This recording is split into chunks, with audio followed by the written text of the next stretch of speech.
zvědavý právě na Amin. Já jsem to říkal, když holky nastupovaly, že mě Amin přišla hodně psychicky svázaná, když to Veronika mě přišla hodně uvolněná, přišlo mi, jako by si ten zápas přišel opravdu užít a jsem zvědavý, jestli to bylo jenom moje zdání, nebo se to opravdu potvrdí. Ne, můžu souhlasit, Amina je skromná dívka z Ukrajiny, ale aby to bylo trošku zajímavé, tak právě Adam Kroll, kterého jsme tady dneska viděli, tak už se na sociálních sítích vyjadřoval, že měl možnost trénovat s oběmi dívkami a že lehce právě favorizuje Mukamet. Tak uvidíme. Zatím tedy tam měla pár pěkných úderů z té přední. Myslím si, že i ty stompy. Teďka si mění gard, tak uvidíme, jestli dokáže zaboxovat v obou gardech. To je docela slušný round kick. A opravdu ty gardy mění. Jsem zvědavý, jak umí pracovat i z toho druhého. S tou přední rukou v tom levém gardu pracuje hodně nízko. Je vidět, že jí ta ruka lehce padá, což je častý zlozvyk. A teďka to Veronika hezky dokázala potrestat. Verče má špičkový ten přední jab, to jí tam padá skvěle, ona má i boxerské zkušenosti. Mě hodně překvapuje tou, až dovolím si říct, línou prácí na nohou, že vlastně v takhle lehký váze si dovolí být na paták a teďka slušný round kick tam prošel. Ale že ten footwork nemá nějak extra, kdo ví jaký, je hodně statická, spíš do soupeřky jako tlačí, ale na tuhle váhu je to neobvyklý. No, musím říct, že i na tu váhu vypadá, že má Amina poměrně tvrdý úder, tohle to byl pěkný, asi pušky už spíš. Jsou takové neortodoxní kombinace, sám nevím, jestli Veronika dokáže trochu nacítit soupeřku, protože ten styl... No, ale tyhle ty neortodoxní kombinace jsou hodně zajímavý. Třeba Jaroslav Džubox Pokorný je tím hodně známý. A je to právě hrozně nepříjemná věc, protože vy jste zvyklí, že se má nějak boxovat, a když ten člověk jako boxuje v uvozovkách špatně, ale účinně, tak se s tím hrozně těžko vypadá. Teď jsem to chtěl říct, chlápo, měl jsem možnost, ze kterého zatím těží. No a zatím můžeme být svědky nejdelšího MMA zápasu na tom turnaji. Jo, je to tak. Ale pozor, tohle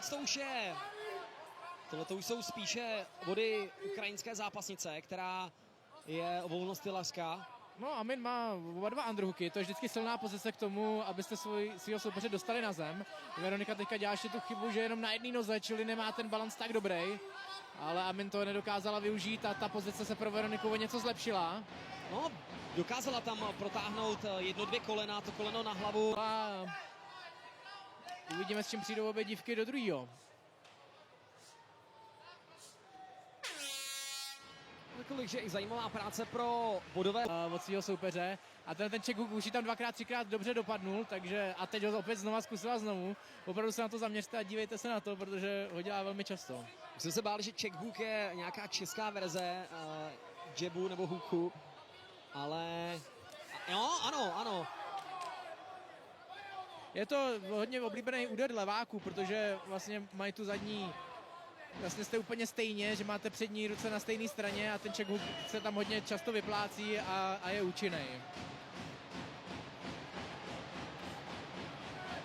Je to hodně dobrá odpověď taky na to, pokud vašemu soupeři padá přední ruka, tak ho tam... Háky, opravdu ty smrdí. Ale zatím Verča Zajícová má dobré oko. Hlídá si dobře vzdálenost a nedává Mukamet příležitost tu bradu trefit, ale před námi 8 minut zápasu a tempo se zvyšuje. No, krásná práce z obou stran. Za mě tím můžeme sledovat krásně vyrovnaný zápas, který může skončit na obě dvě strany. Verča je určitě techničtější typ. No, tak jednoznačně v tom postoji Amin asi není úplně největší technik, jak jsme zmiňovali, ale je to účinný. Nebojí se jít do toho a to je super. No. To je ten hák. Ale škoda, že to skončí jenom u toho háku, že vlastně na to nenaváže nějakou kopačkou nebo takedownem nebo dalším úderem, že vlastně dá jen ten check hook, ať trefí nebo netrefí, tak tam to končí. Souhlasím s tebou, že kdyby... tak teď už to tam dopadlo i na bradu a souhlasím s tebou, že kdyby ta kombinace měla o 1-2 údery víc, nebo kdyby tam byl nějaký chytrý kop. A z toho krásně utekla. Dostala se do středu oklece a můžeme tak tenhle zápas dál sledovat v postoji. teďka Zericová trefila hezky dobře, párkrát na hlavu. Je vidět, že Amin tam ztratil chvilku přehled o tom zápase. Odpovídá, ale celkem slušnýma kolenama do těla.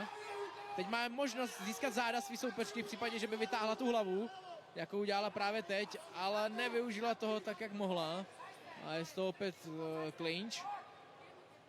Je zajímavý pozorovat, jak Veronika brání ten clinch jenom na jedné noze.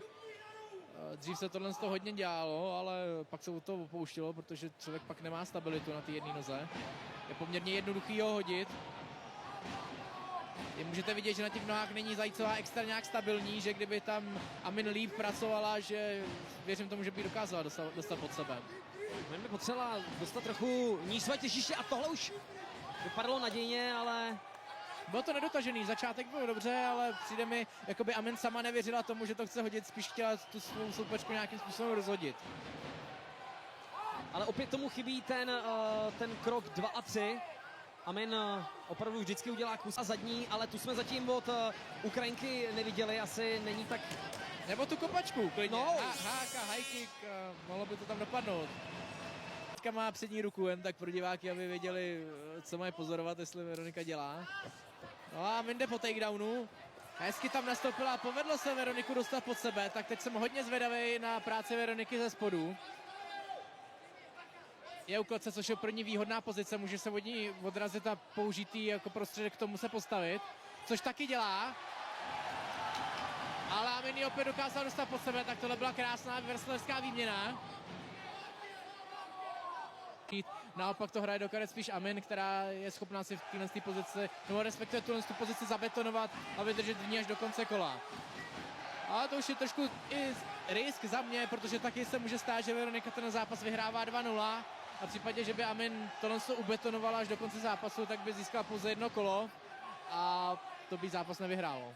Možná škoda pro Amin, že se nepokusila o ten takedown i v průběhu prvního a druhého kola, protože ho dokázala krásně doručit. Já jsem to čekal, že se něco takového stane a jak říkáš, no, je škoda, že to přišlo až ve třetím kole.